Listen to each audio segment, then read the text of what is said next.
전공의들의 사직에 이어 의대 교수들도 사직 날짜를 못 박은 가운데 이 전문의뿐만 아니라 개원의, 즉 동네 병원들도 단체 행동에 나설 조짐을 보이고 있습니다. 하지만 정부와 의료계는 한 발짝도 물러설 수 없다는 입장차를 여전히 유지하고 있어 국민들의 우려는 더욱 커지고 있습니다. 사회정책부 신용수 기자와 자세한 이야기 나눠보겠습니다. 어서 오십시오. 신 기자, 일단은 개원의, 그러니까 동네 병원들도 집단 단체 행동에 이제 나서는 겁니까?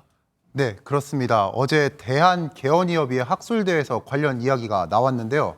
김동석 대한개원의협의회 회장은 토요일이나 야간 진료를 하지 말자는 이야기가 나오고 있다며 협의회 차원에서 결정한 건 아니고 개원의들이 자발적으로 결정할 것이라고 밝혔습니다.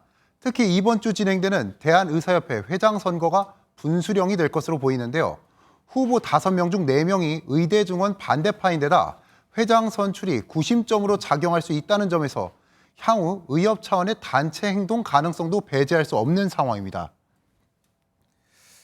동네 병원들이 단축 진료를 넘어서 집단 휴진까지 결의한다면 의료 대란은 현재 상황보다 훨씬 심각해질 것으로 보입니다. 네, 말씀하신 것처럼 동네 병원들이 휴업을 한다면 정말 상황이 심각해질 것 같은데 이 동네 병원들은 어떤 방식으로 집단 행동을 하겠다는 겁니까?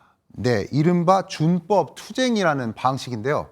야간 진료나 주말 진료를 축소하는 방식으로 주 5일만 근무하는 겁니다.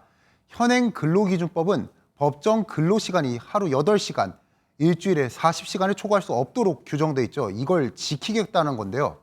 정부는 현재 의원급 의료기관의 외래 진료 활성화를 위해 야간과 주말에 진료하는 병의원의 수가를 가산해주고 있습니다.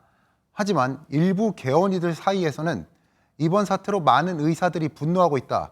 이런 상황에서 야간, 주말 근무까지 할 필요가 있느냐. 차라리 워라밸이라도 찾자. 이런 분위기가 있는 것으로 알려졌습니다.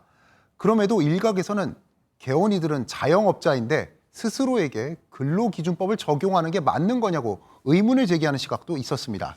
네, 상황이 악화되고 있는데 정부는 이 증원 규모를 절대 줄일 수 없다, 이런 입장인 거죠? 맞습니다. 박민수 보건복지부 2차관은 어제 한 인터뷰에서 오랜 기간 논의하고 과학적 근거를 통해 결정된 숫자까지 힘으로 뒤로 물리게 하는 것이 의료계 문제의 본질이라고 밝혔습니다.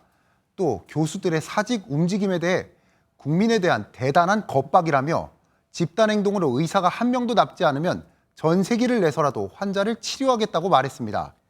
네, 정부가 일종의 선전포고를 한 것 같은데 의료계 반응은 어떻습니까? 네, 의료계도 비슷하게 받아들이고 있는 입장입니다. 주수호 비대위 언론홍보위원장은 본인 SNS에 부족한 건 의사가 아니라 전색이라는 글을 올렸고 노환규 전 의협회장도 이 사람에게 들은 건 협박하기, 책임 떠넘기기, 그리고 갈라치기라고 박 차관을 겨냥했습니다.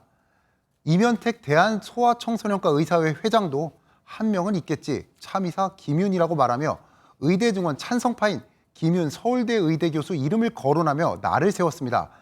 이처럼 정부가 의료계와 계속 강대강으로 대립각을 세우고 있어 의정 갈등에 따른 국민 피해는 한동안 계속될 것으로 보입니다.